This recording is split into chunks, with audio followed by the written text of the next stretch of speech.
Good morning बच्चों, आप सभी का स्वागत है जी रूट्स एकेडमी के ऑनलाइन प्लेटफॉर्म पर, यूट्यूब चैनल पर। तो आज हम लोग हमारा मोल कॉन्सेप्ट को ही, है ना, जो अपन ने पिछले सेशंस में देखा है, जो कि इंग्लिश मीडियम के लिए था, आज हम उसी को हिंदी मीडियम में अपनी शुरुआत करेंगे। जैसे मोल कॉन्सेप्ट वहाँ हमने देखा, यहाँ हम देखेंगे बेटा मोल संकल्पना। मोल संकल्पना, ठीक है, इसी को इंग्लिश में मोल कॉन्सेप्ट कहा जाता है, ठीक है ना। तो क्या होता है मोल, है ना, हिंदी में, इंग्लिश में तो अपन काफ़ी बार देख चुके हैं, कर चुके हैं। हिंदी में हम इसको आज शुरू करेंगे और बहुत अच्छे से धीरे धीरे करते हुए हिंदी मीडियम वाले जितने भी अपने विद्यार्थी हैं, जितने भी स्टूडेंट्स हैं, है ना, वो ताकि बहुत अच्छे से इस चीज़ को कवर अप कर पाए, कभी भी कहीं पे भी अटके नहीं। बीएससी नर्सिंग हो गया, नीट हो गया, या मान लो अपना एम्स का एग्जाम हो गया, आर्य जैसे किसी का भी एंट्रेंस टेस्ट हो गया जो कि 12th के बाद हमको देना है, उसमें हम कहीं भी किसी भी प्रकार से अटके नहीं। केवल इस वजह से नहीं रुके कि यार मैं हिंदी मीडियम में से था या थी इसलिए मैं नहीं हो पाई, है ना। अगर मैं इंग्लिश मीडियम में होता या होती तो मैं हो जाता, ऐसा कुछ भी नहीं है बच्चों। सब कुछ डिपेंड करता है कि आपके सबसे अच्छे तरीके से आपने तैयारी किस तरीके से की है, ठीक है। तो मोल संकल्पना, सबसे पहले हम इसकी डेफिनेशन की बात करते हैं, है ना। तो मोल क्या होता है बेटा? मोल मोल एक मात्रक है। मोल एक मात्रक है, ठीक है। सबसे पहली चीज़ है कि मोल एक मात्रक है जिसमें हम किसी भी चीज़ को माप सकते हैं। जैसे मैं आपको कह दूं कि 1 दर्जन केले लेके आ जाओ, तो आपको 1 सेकंड लगेगा सर जाके 12 केले लेके आने। मैं कह दूं 1 किलो टमाटर लेके आ जाओ, तो आप जाके कह दो कि सर उसमें जितने पीस चढ़ेंगे 1000 ग्राम के बराबर होंगे, उसी को हम 1 किलो बोलेंगे। लेकिन अगर मैं आपको बोलूँ 1 मोल पेन लेके आ जाओ, तो जो साइंस पढ़े हुए हैं उनको तो पता है कि भैया 1 मोल का मतलब क्या होता है, लेकिन जिन्होंने नहीं पढ़ा है या जो भी शुरू कर रहे हैं उनको तो बिल्कुल नहीं पता है कि मोल क्या होता है, मोल बला क्या होती है असल में। तो हम जरा इस चीज़ पर थोड़ी सी गौर करेंगे कि मोल एक मात्रक है ना, जो कि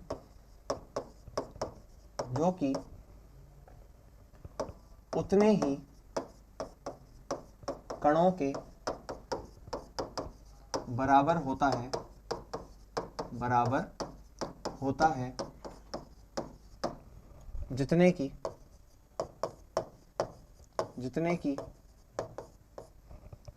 C12 समस्थानिक के 12 ग्राम में उपस्थित कण, ठीक है।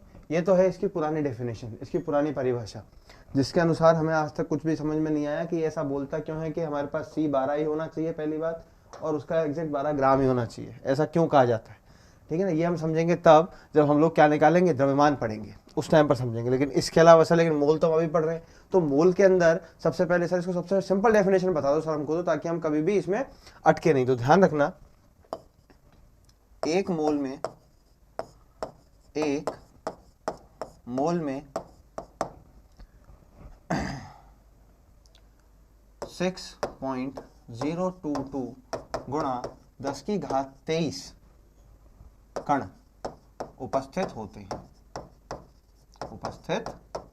हैं। अब मैं समझता हूं इससे इजी और आसान डेफिनेशन हमारे लिए नहीं हो सकती। क्यों? क्योंकि हमको तो न्यूमेरिकल करना है, हमें इससे मतलब थोड़ी है कि हमारे पास मोल की डेफिनेशन क्या है, परिभाषा क्या है। हाँ, ये चीज आपको जरूर ध्यान रहनी चाहिए बच्चों। अगर ये चीज आपको ध्यान नहीं है ना, तो आप कहीं ना कहीं अपना एक क्वेश्चन गलत करके आ सकते हो। क्योंकि कई बार वो जब डेफिनेशन आपसे पूछता है, क्वेश्चन पूछता है, तो वो आपको कहता है बेटा कि एक मोल किसके बराबर होता है। तो ध्यान रखना, उतने ही कण जितने की C12 समस्थानिक के 12 ग्राम में उपस्थित हैं। ये बहुत इंपॉर्टेंट चीज है। इसके बाद आया कि एक मोल में 6.022 गुणा 10⁻23 कण उपस्थित होते हैं। इसी को हम कहते हैं बेटा अवोगाद्रो संख्या। इसी को हम क्या कहते हैं? अवोगाद्रो संख्या। गौर करना कि एक मोल जो होता है वो होता है 6.022 गुणा 10⁻23 कण।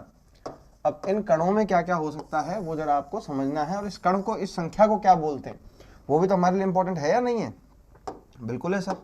अगर मैं देखूं कि इस संख्या को हम क्या बोलते हैं, इसको, है ना, तो इस संख्या को कहा जाता है बेटा अवोगाद्रो संख्या। अवोगाद्रो संख्या, जिसको प्रदर्शित किया जाता है Na से। जिसको प्रदर्शित किससे किया जाता है बेटा? Na से प्रदर्शित किया जाता है, ठीक है ना। यानी कि अगर मैं कहूं तो कभी कभार अगर मैं चाहूं तो मैं ऐसे भी कह सकता हूं कि या, है ना, एक मोल, है ना, बराबर Na कण। एक मोल बराबर Na कण। एक मोल बराबर Na कण भी मैं उसको कह सकता हूँ। तो मैं समझता हूँ स्टार्टिंग बेसिस पर हमारे लिए भी ये चीज़ बहुत अच्छी है। एक बार आप इसको नोट करेंगे फिर हम आगे चलेंगे। फटाफट से वीडियो को पॉज कर लीजिएगा, नोट कर लीजिएगा। जी, आई होप नोट कर लिया होगा आपने। यहाँ तक किसी को कोई समस्या नहीं होनी चाहिए। अगर फिर भी है तो आप कमेंट सेक्शन में मुझे बता सकते हैं, है ना। अगले वीडियो में हम उसका निदान कर देंगे साहब, बिल्कुल अच्छे तरीके से। अब बात ये हुई कि मोल हम किस तरीके से निकाल सकते हैं। तो देखो गौर करना बेटा मेरी बात पे कि एक मोल जो होता है, एक मोल, वो मैंने अभी बताया कि 6.022 गुणा 10⁻23 कण होता है। अब ये कण क्या क्या हो सकते हैं उसको मैं जरा छोटी सी हैंडराइटिंग से लिखूंगा ताकि हमारे पास ज़्यादा जगह कवर हो जाए। एक तो हो सकते हैं बेटा ये परमाणु। क्या हो सकते हैं? परमाणु हो सकते हैं। ये हमारे पास अणु हो सकते हैं। ये हमारे पास आयन हो सकते हैं। ये हमारे पास बच्चों इलेक्ट्रॉन हो सकते हैं, है ना। ये हमारे पास जो है प्रोटॉन हो सकते हैं, और ये हमारे पास न्यूट्रॉन भी हो सकते हैं। परमाणु हो सकते हैं, अणु हो सकते हैं, आयन हो सकते हैं, इलेक्ट्रॉन हो सकते हैं, प्रोटॉन हो सकते हैं, न्यूट्रॉन हो सकते हैं, कुछ भी हो सकते हैं। जैसे कि मान लो एक एग्जाम्पल के तौर पे मैं आपको ये कह दूं, एक छोटे से एग्जाम्पल के तौर पे मैं आपको ये कह दूं कि 1 मोल सोडियम परमाणु है तुम्हारे पास। क्या है बच्चों?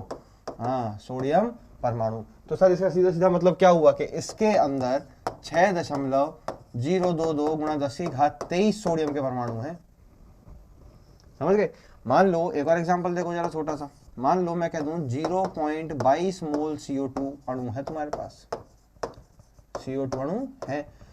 तो सर अब दिमाग लगा लो मेरे हिसाब से। देखो वैसे तुम्हें पता होगा, नहीं पता है इसलिए मैं बता रहा हूँ, है ना। पता है अच्छी बात है, नहीं पता है तो कोई दिक्कत नहीं है। समझो भाई, 1 मोल का मतलब होता है इतने कण। तो मैंने लिखा 0.22 गुणा 1 मोल, है ना। गुणा अगर मैं 1 मोल लिखूंगा तो मतलब यही तो है इसका, कि यही तो आएगा 0.22 मोल। बिल्कुल सर यही आएगा। इतने मेरे पास CO2 अणु हैं। इतने क्या है? CO2 अणु हैं। अब अगर मैं इसके अंदर देखूंगा तो सीधा सीधा ये आ गया 0.22 गुणा 6.022 गुणा 10⁻23 CO2 अणु। इतने CO2 अणु मेरे पास उपस्थित होंगे। सिंपल। एक और देखेंगे जरा। मान लो मैं आपको कह दूं एग्जांपल के तौर पे कि आपके पास जो है 0.5 मोल इलेक्ट्रॉन उपस्थित हैं। तो मुझे बताओ कि 0.5 मोल इलेक्ट्रॉन में कितने इलेक्ट्रॉन उपस्थित हैं। तो आपने कहा अरे सर बिल्कुल सिंपल हो गया, अब तो ये आसान एकदम। 0.5 गुणा 6.022 गुणा 10⁻23 कर देंगे सर। अब सर बचपन में हमने पढ़ा था संख्याओं का गुणा संख्या से किया जाता है, घात से उसका कोई भी लेना देना नहीं होता है। तो अगर संख्याओं का गुणा संख्याओं से किया जाता है, इसका मतलब अगर मैं इसको इससे गुणा करूंगा तो ये आ जाएगा 3.011 गुणा 10⁻23 इलेक्ट्रॉन। इतने इलेक्ट्रॉन 0.5 मोल में उपस्थित होंगे। बताइए कोई समस्या है? मुझे तो लगता नहीं है बच्चों इसमें कोई भी दिक्कत हमको होनी चाहिए। चलो एक आध क्वेश्चन और करते हैं। देखो अच्छा सा सुंदर सा। मान लो मैं आपको कह दूं कि 0.75 मोल जो है आपको दिए गए हैं मैग्नीशियम के, Mg+2 आयन के हैं। मान लो आपके पास किसके हैं? Mg+2 आयन के। तो आप क्या कहोगे? सर वही तो बात है सर, इसको किससे गुणा कर देंगे? उससे गुणा कर देंगे। अरे यार देखो यार कितना आसान है एकदम, है ना। देख लो, तो केमिस्ट्री बहुत आसान है। इसको पता नहीं क्यों रटने की वजह से आसान मुश्किल बना लेते हैं बेवजह। कोई लेना देना होता नहीं है, जबकि होती बहुत आसान है। ये देखो ये Mg+2 आयन आ गए। मान लो इस तरीके से मैं एक आध क्वेश्चन और कर लूँ, है। मान लो चलो और क्वेश्चन करते हैं। देखो मैं आपको बोल दूं कि 1.2 मोल प्रोटॉन है हमारे पास। 1.2 मोल क्या है? प्रोटॉन है। अगर 1.2 मोल प्रोटॉन है हमारे पास तो हम क्या कह सकते हैं बेटा कि 1.2 गुणा 6.022 गुणा 10⁻23 प्रोटॉन मेरे पास उपस्थित हैं। कहा जा सकता है ऐसा? बिल्कुल कहा जा सकता है। तो प्लीज एक बार आप इसको जरा नोट करेंगे, है ना। उसके बाद हम आगे चलेंगे। जी, तो आपने नोट कर लिया होगा इसको, है ना। सिंपल सिंपल चीजें एकदम, कोई हार्ड नहीं है, बड़ी आसान आसान चीजें। मोल को समझना, फटाफट आगे चलते जाना है, ठीक है। ये चीज है कि हमको मोल के बारे में थोड़ा सा पता होना चाहिए। अब मान लो कि अपन 2-3 चीजों के बारे में, छोटी छोटियों के बारे में बात करते हैं। जैसे हम बात करते हैं बेटा मौलिक कणों की। किनकी बात करते हैं हम? मौलिक कणों की। मौलिक कण नाम की एक चीज होती है हमारे पास। किसी भी परमाणु में 3 कण होते हैं। हालांकि होने को तो बहुत सारे होते हैं, लेकिन हमको जो मेन पढ़ने होते हैं, जिन पर क्वेश्चन आता है, वो 3 ही होते हैं, ठीक है। तो अपन एक छोटी सी टेबल बना लेंगे। तो इसमें लिख देंगे एक तरफ तो कण, फिर उसका द्रव्यमान क्या है, उसका द्रव्यमान क्या है, और फिर उसके बाद उसका आवेश क्या है। ठीक है, कण, द्रव्यमान और आवेश क्या क्या है उसके गौर करेंगे। कण सबसे पहले ले लेंगे हम इलेक्ट्रॉन, फिर हम लेंगे प्रोटॉन और उसके बाद हम लेंगे न्यूट्रॉन। जब हम इलेक्ट्रॉन के द्रव्यमान की बात करते हैं बच्चों तो वो होता है 9.1 गुणा 10 की घात -31 किलोग्राम, पहली चीज। प्रोटॉन की बात करते हैं तो 1.675 गुणा 10 की घात -27 किलोग्राम, दूसरी चीज 1.678 गुणा 10 की घात -27 किलोग्राम, ये तीसरी चीज।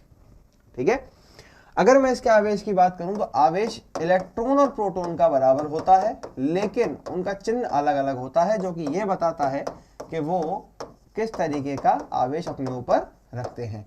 दोनों का जो परिमाण है वो बिल्कुल समान है, जिसको हम बोलते हैं 1.602 गुणा 10⁻⁻19 कूलम, और दूसरा वाला भी उतना ही होता है 1.602 गुणा 10⁻19 कूलम। लेकिन इलेक्ट्रॉन हमेशा अपने ऊपर ऋणात्मक आवेश रखेगा और प्रोटॉन हमेशा अपने ऊपर धनावेश को रखेगा। न्यूट्रॉन सर, न्यूट्रॉन का तो बेचारे का 0 बटे सन्नाटा, ना तो धनात्मक होता है ना ही ऋणात्मक होता है।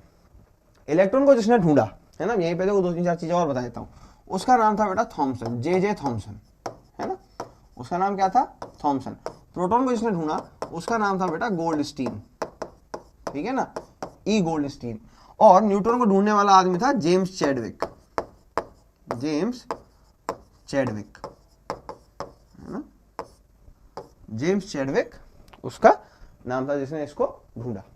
ठीक है, ये तो लगभग 1887 के आसपास ढूंढा गया, ये भी तभी के आसपास ढूंढा गया, ये 1932 में ढूंढा गया।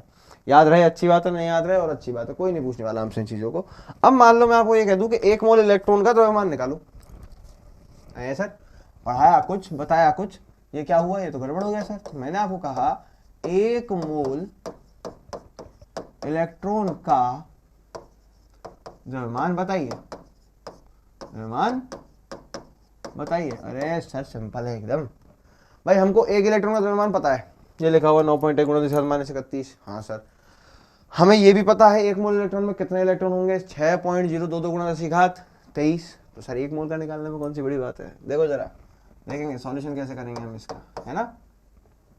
चूंकि 1 इलेक्ट्रॉन का जो द्रव्यमान है सर ने बताया है 9.1 गुणा 10 की घात -31 किलोग्राम बताया है, और 1 मोल इलेक्ट्रॉन जो होंगे वो होंगे लगभग 6.022 गुणा 10 की घात 23 इलेक्ट्रॉन होंगे।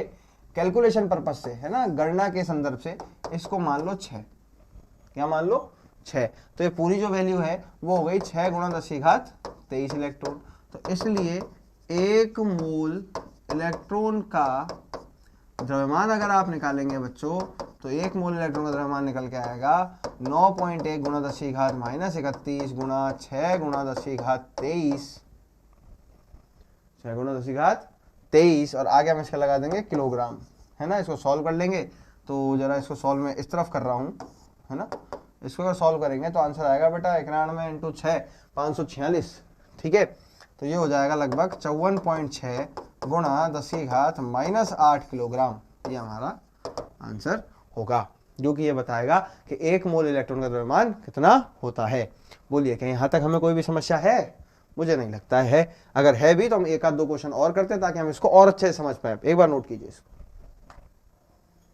चलिए एक एग्जाम्पल और देखते हैं हम, छोटा सा सिंपल सा अच्छा सा, नन्ना मुन्ना रही हूँ, देश का सिपाही हूँ, है ना। बोलो मेरे संग जय हिंद। अरे मजाक कर रहा हूँ भाई, जय हिंद मत बोलने लग जाना कहीं। चलो एग्जाम्पल की हम जरा थोड़ी सी बात करते हैं। अगर हम एग्जाम्पल की बात करें तो क्या लिखेंगे इसके अंदर, देखो अगला जो हमारा एग्जाम्पल है वो है, मैंने आपको कहा है इस बार कि 1 मोल इलेक्ट्रॉन का आवेश ज्ञात करें, आवेश ज्ञात करें। बहुत इंपॉर्टेंट है बेटा, फिजिक्स में भी काम आएगा, ध्यान रखना। हाँ देखो सॉल्यूशन करते हैं इसका, है ना, जरा इसका निवारण करते हैं। क्या है भैया, समस्या है तो समाधान भी है, अगर समाधान नहीं है तो समस्या ही नहीं है। चलो देखेंगे जरा, बहुत मजा आ रहा है। 1 मोल इलेक्ट्रॉन का आवेश ज्ञात करना है साहब। अरे सर कितने सिंपल सवाल दे रहे हो आप तो यार, एकदम बच्चों जैसे। बड़ा क्वेश्चन ये आ जाएगा आपके पास 1.602 गुणा 10 की घात -19। सर रुक जाओ सर, आपने पीछे माइनस लगवाया था, अभी माइनस क्यों नहीं लगाया? बेटा माइनस केवल ये बताता है, माइनस केवल ये बताता है कि इलेक्ट्रॉन जो है वो नेगेटिव चार्ज को बियर करता है। इलेक्ट्रॉन जो है वो किसको बियर करता है, नेगेटिव चार्ज को बियर करता है। इसका मतलब ये नहीं है हमेशा माइनस लगाना है इसके अंदर, वो केवल आपको ये बताएगा कि इन दोनों का मान तो एक जैसा होता है लेकिन इनके आवेश विपरीत होते हैं। नेगेटिव और पॉजिटिव साइन, प्लस और माइनस चिन्ह का केवल और केवल यही मतलब है कि इलेक्ट्रॉन पर जो आवेश होता है वो ऋणावेश होता है और प्रोटॉन पर जो आवेश होता है वो धनावेश होता है। इसके अलावा और कोई भी इनका कोई सिग्निफिकेंस नहीं है बेटा, है ना, सार्थकता नहीं है इनकी कोई भी। तो अगर मैं कहूँ कि 1 मोल इलेक्ट्रॉन कितने होंगे, सर आप तो बार बार बच्चों जैसे सवाल कर रहे हो, सर देखो 6.022 गुणा 10⁻23 होंगे सर। हाँ सर, तो इसलिए 1 मोल इलेक्ट्रॉन का आवेश बताओ, चूकी लगा देंगे या तो यहाँ लगा देंगे, इसलिए 1 मोल इलेक्ट्रॉन का आवेश, 1 मोल इलेक्ट्रॉन का आवेश कितना हो गया, इसको गुणा कर दो, हाँ 6.022 गुणा 10⁻23 गुणा 1.602 गुणा कितना हो गया 10⁻−19 कूलम। अब अगर हम इसको सॉल्व कर दे बच्चों थोड़ा सा, तो ये आता है 96,487 कूलम लगभग। इसको हम नहीं मानते हैं। माइकल फेराडे नाम का एक साइंटिस्ट था बेटा, कौन था, माइकल फेराडे, है ना, जिसके नाम पर आवेश की एक यूनिट है, आवेश की एक इकाई है, एक मात्रक है। इस 96,500 कूलम को, 96,500 कूलम को कहा जाता है 1 फेराडे। क्या कहा जाता है बेटा, 1 फेराडे, जिसको हम लिखते हैं 1F। ठीक है, तो अगर आपसे कभी भी कहा जाए 1 मोल इलेक्ट्रॉन पर कितना आवेश है, 1 फेराडे होता है सर, अगर मैं आपको कह दूं, देखो फटाफट छोटे छोटे क्वेश्चन करते हैं, 0.2 मोल, अरे चीटिंग हो गई, 0.2 मोल इलेक्ट्रॉन पर कितना होगा, अरे सर देखो सिंपल है सर, 0.2 फेराडे। मैं कह दूं 0.7589 मोल प्रोटॉन पर कितना होगा, तो सुनो, अरे भैया जो चार्ज इलेक्ट्रॉन का होता है वही तो प्रोटॉन का होता है, जो चार्ज इलेक्ट्रॉन का होता है वही किसका होता है, प्रोटॉन का होता है। तो सिंपल सी बात है, जितना इसका है उतना इसका है, तो भैया 0.7589 फेराडे, 0.7589 फेराडे इसका आवेश होगा। मान लो मैं कह दूं कि 0.779 मोल इलेक्ट्रॉन का, मोल नहीं चेंज करता था बस, है ना, मैं कह दूं Na इलेक्ट्रॉन का, तो Na का मतलब भी तो ये होता है संख्या, अवोगाद्रो संख्या। देखो याद करो, याद दिलाता हूँ, देखो याद दिलाता हूँ तुमको, देखो याद दिलाता हूँ तुमको, मजा आएगा तुमको। इस संख्या को क्या बोलते हैं, अवोगाद्रो संख्या बोलते हैं ना। और इसी अवोगाद्रो संख्या के बराबर क्या होता है, 1 मोल होता है। अगर इसी अवोगाद्रो संख्या के बराबर 1 मोल होता है, इसका मतलब Na का मतलब भी क्या हो गया मेरे लिए, 1 मोल हो गया। 0.779 गुणा 1 मोल करूंगा तो 0.779 मोल हो जाएगा, यानी कि फिर से मेरे पास वही चीज आ जाएगी जिसको मैं कहूंगा 0.779 फेराडे आवेश इसके अंदर उपस्थित होगा। समझ पाते हैं मेरी बात को, सुंदर बात है, नोट करेंगे, आगे बढ़ेंगे जी। चलिए अगली चीज, अब हम अपने उसके क्वेश्चन की तरफ मूव करते हैं। एक क्वेश्चन जो आपसे पूछा गया, सिंपल सा सवाल था, बड़ा कठिन नहीं था, है ना क्योंकि अगर मान लो आपको ये नहीं पता है कि फॉर्मूला क्या है, मान लो आपको नहीं पता है कि फॉर्मूला क्या है, तो आप किस तरीके से निकाल सकते हैं मोल को।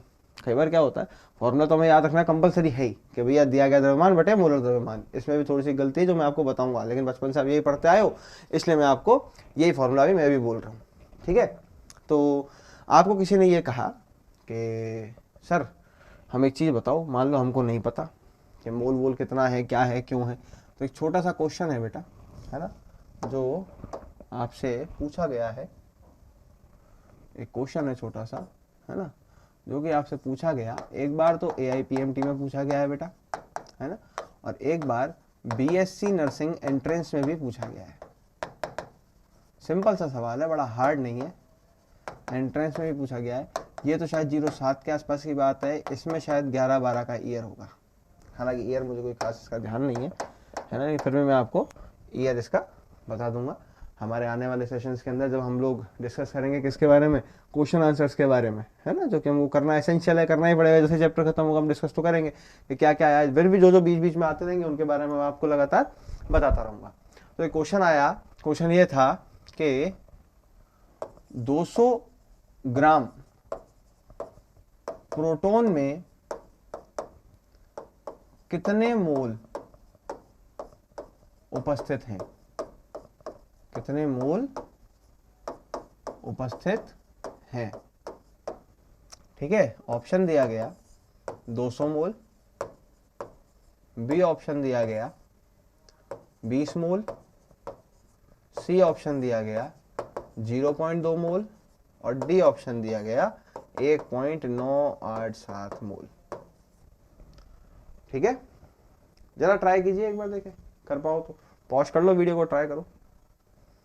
किया, ट्राई किया चलो देखो जरा, अगर नहीं किया तो समझो किस तरीके से करा जाएगा। दिमाग चलाना पड़ेगा ना। क्वेश्चन आया, अच्छा क्वेश्चन है, अगर फॉर्मूला पता होता तो 1 मिनट में हो जाता भी है क्वेश्चन, लेकिन फॉर्मूला नहीं पता है तो बेसिक कंसेप्ट हमेशा हमको पता होने चाहिए, है ना। क्या है बेटा, देख जरा समझ मेरी बात को, गौर से समझ। उसने कहा कि 200 ग्राम प्रोटोन में कितने मोल उपस्थित हैं। तो यार सबसे पहले तो मुझे ये तो पता चले कि 1 मोल में कितने होते हैं, है? 1 मोल में प्रोटोन कितने होते हैं, प्रोटोन का द्रव्यमान कितना होता है। तो साहब मैंने लिखा कि प्रोटोन का जो द्रव्यमान है वो सर ने बताया था 1.67 गुणा 10⁻⁻27 किलोग्राम। कितना बताया था? -27 किलोग्राम। ये प्रोटोन का द्रव्यमान है एक का। देखो अगर मैं चाहूं तो 1.67 को लिख सकता हूं बेटा 10/6। ये आपको दिमाग पेपर के टाइम पे चलाना पड़ेगा। आप चाहो तो डिवाइड करके देख सकते हो, यही आएगा।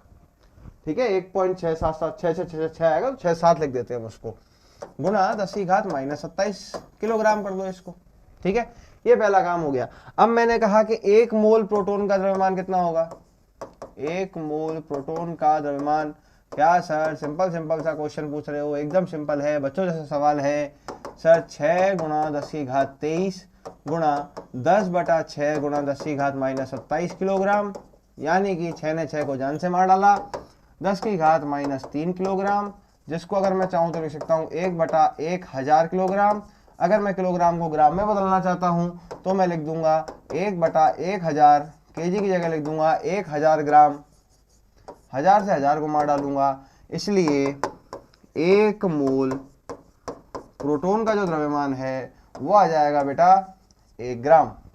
अब सुनो, यदि 1 ग्राम प्रोटोन में 1 मोल है, तो यदि 1 ग्राम प्रोटोन बराबर 1 मोल, तब 200 ग्राम प्रोटोन बराबर कितने मोल? हाँ 200 मोल। कितने मोल? 200 मोल। ये मजा आ गया। देखो कितने सिंपल चीजें एकदम। अब ये अगर हमको थोड़ा फॉर्मूला पता होता तो ये हमारे लिए और आसान हो जाता है ना। लेकिन फॉर्मूला मैं आपको बताऊंगा, वो मैं आपको तब बताऊंगा जब मैं आपको द्रव्यमान सिखा दूंगा। ठीक है, तो ये वाला सेशन हम लोग अभी हाल फिलहाल के लिए यहीं बाइंड अप करेंगे। इसके अंदर, सेशन के अंदर हम लोगों ने सीखा है भैया सबसे पहले मोल क्या होता है, मोल के बारे में हमने समझा है। एक इलेक्ट्रॉन पर द्रव्यमान, 1 मोल इलेक्ट्रॉन का द्रव्यमान कितना होगा। ठीक है, इसी तरीके से 1 मोल इलेक्ट्रॉन पर आवेश कितना होता है, 1 मोल प्रोटॉन पर आवेश कितना होता है, और हमने एक क्वेश्चन डिस्कस किया जो कि हमारे पहले एग्जाम में पूछा हुआ है। ठीक है, तो इसी के साथ अभी अपन अपना ये वाला सेशन है वो स्टॉप करेंगे। मैं जानता हूँ ये थोड़ी सी कम क्लास है, अगले वाले सेशन को थोड़ा सा लंबा रखेंगे जिसके अंदर हम द्रव्यमान की बात करेंगे, मोल की गणना के बारे में बात करेंगे, तो वो काफी लंबा सेशन हमारे लिए होगा। ठीक है, तब तक के लिए आप अपना ध्यान रखिए, घर पर रहिए, सुरक्षित रहिए। Okay bye.